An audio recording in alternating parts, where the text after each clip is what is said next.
Coucou tout le monde, j'espère que vous allez tous et toutes très bien. Comme vous avez vu dans le titre, aujourd'hui on se retrouve ensemble puisque je vais vous parler de mes lectures du mois d'août.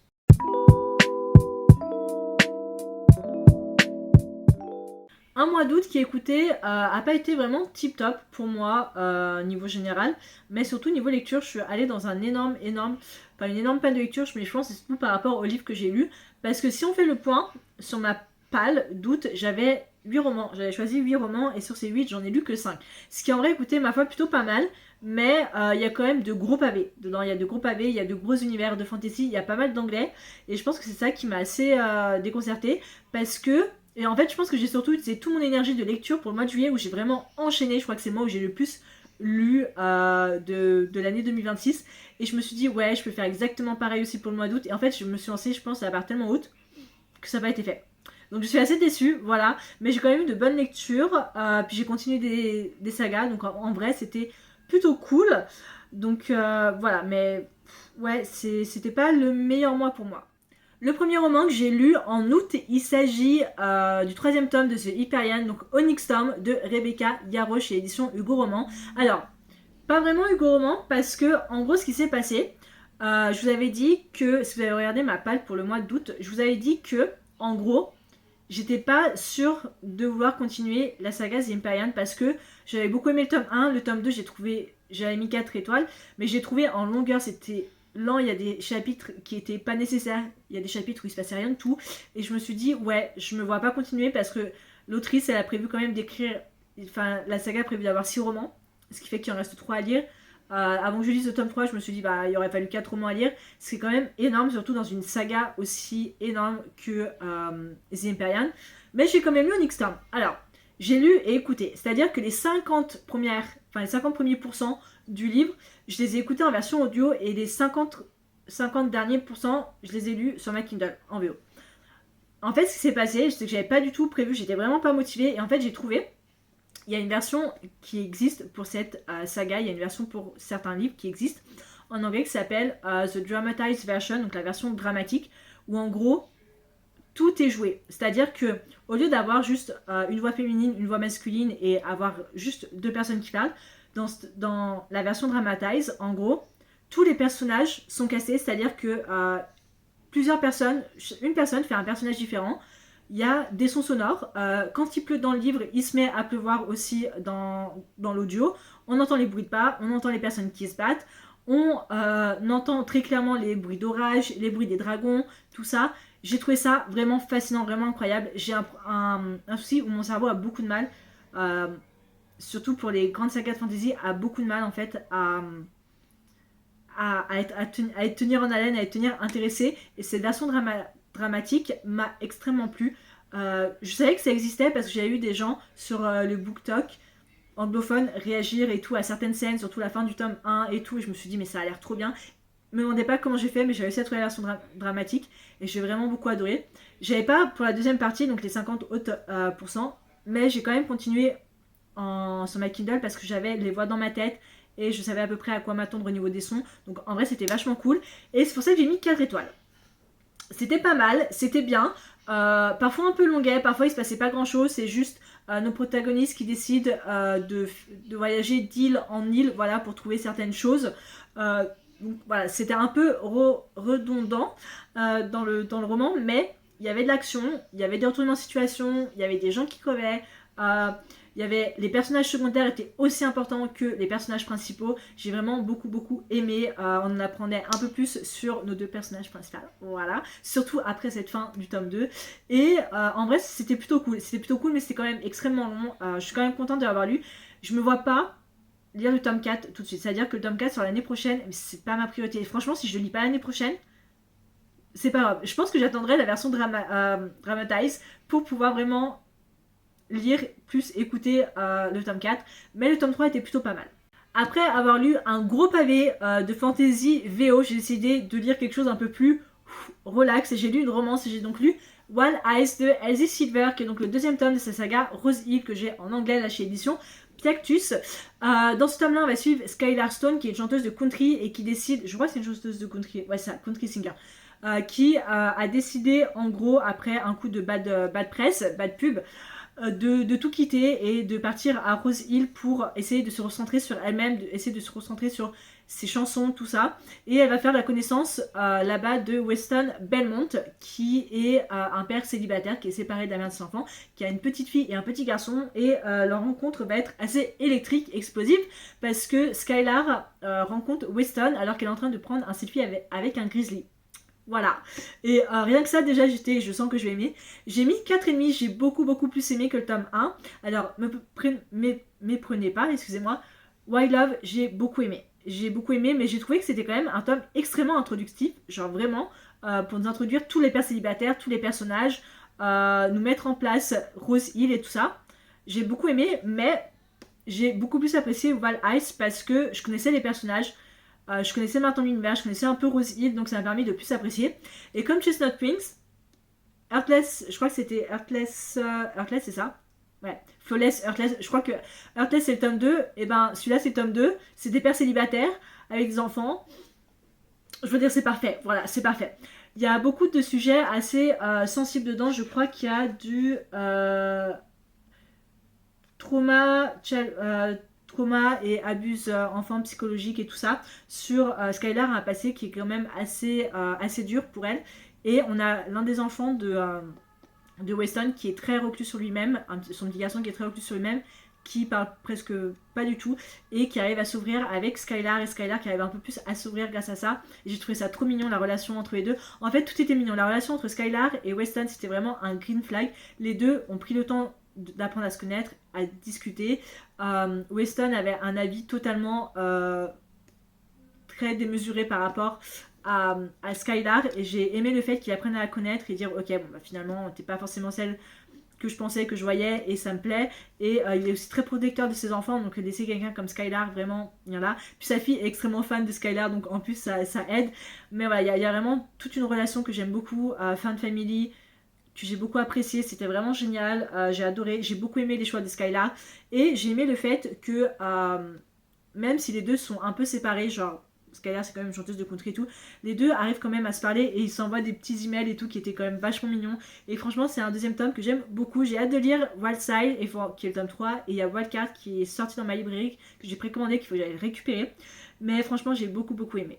Après ça, j'ai voulu lire un graphique et j'ai donc lu le tome 12 de Asana Affection de Surumoshita chez Edition Akata, et je l'ai noté 4 étoiles. J'ai beaucoup aimé ma lecture, j'aime toujours autant ce manga, j'aime toujours autant ce shoujo, j'aime toujours autant très clairement Yuki et j'ai perdu Itsuomi, voilà, j'avais Oshi. En fait, ce qui m'a beaucoup plu, c'est que Oshi était beaucoup plus présent, et Oshi et Itsuomi ont appris à se connaître et à essayer plus ou moins de devenir amis pour faire plaisir à Yuki. Ce qui m'a assez plu parce que franchement j'ai beaucoup aimé. Et comme d'habitude j'aime beaucoup les dessins sont toujours magnifiques. Et j'aime aussi beaucoup le fait qu'on est beaucoup concentré autant sur les personnages principaux que secondaires et sur la romance de nos personnages secondaires. Mais là ouais c'était vachement cool, c'était une petite journée dans un parc d'attractions et c'était très mignon. Et j'ai beaucoup aimé le fait que Oshi commence à accepter la relation de Yuki avec Itsuomi. Ce que j'aime beaucoup avec ce manga, c'est qu'on a une vraie...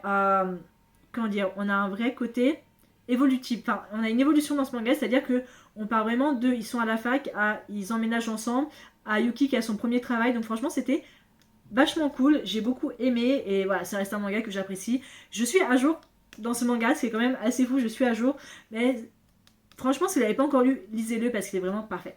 Ma prochaine lecture, c'était une lecture que j'avais pas du tout prévu de lire puisque de base, je voulais réserver ce roman-là pour le mois d'août, enfin le mois d'octobre, où je me suis dit vraiment ça va être, enfin septembre-octobre, où je me suis dit ça va être automne, ça va être parfait, mais je pouvais pas attendre, fallait que je lise, parce que quand j'ai vu des commentaires de gens qui disaient j'aurais peut-être dû attendre la sortie du tome 2, parce qu'il sort l'année prochaine, surtout après cette fin du tome 1, je me suis dit voilà, faut que je le lise, puis c'est une autrice que j'ai envie de découvrir, puisque j'ai lu The Night and the Moth de Rachel Gillig, qui est donc le premier tome de sa, je crois que c'est une duologie, mais j'ai un doute, ce Stonewater Kingdom, là que j'ai chez Édition Orbit. Rachel Gillig, c'est la même autrice que la duologie Touchée par King. Le premier, en français, je crois que c'est Une fenêtre sur les ténèbres, et le deuxième, c'est Deux couronnes, je ne saurais pas vous dire, mais je vous mets la couverture juste là, donc One Dark Widow et Two Twisted Crown, que j'avais très envie de lire.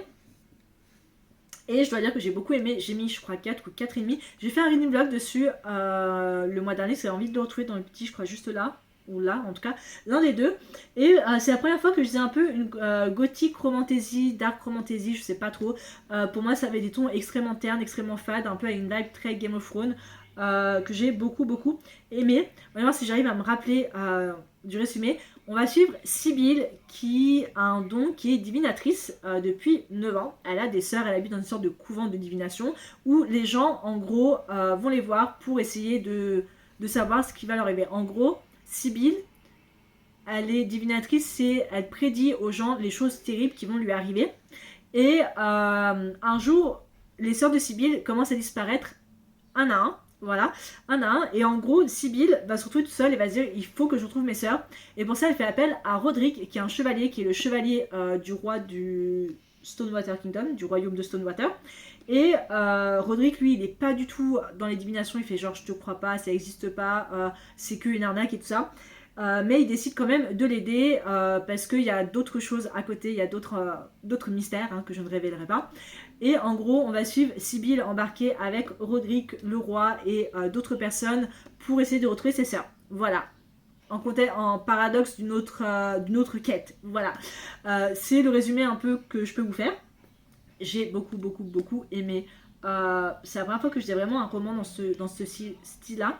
Parce qu'en fait, ce qui m'a plu, c'est vraiment le côté sombre, assez terne, assez mystérieux, assez genre lent à la fois. C'est pas, je vais pas dire, c'est pas de la cozy fantasy, mais c'est de la cozy dark fantasy où genre c'était lent, c'était un peu, parfois c'était genre ok, qu'est-ce que je viens de dire, parfois c'était genre dégoûtant.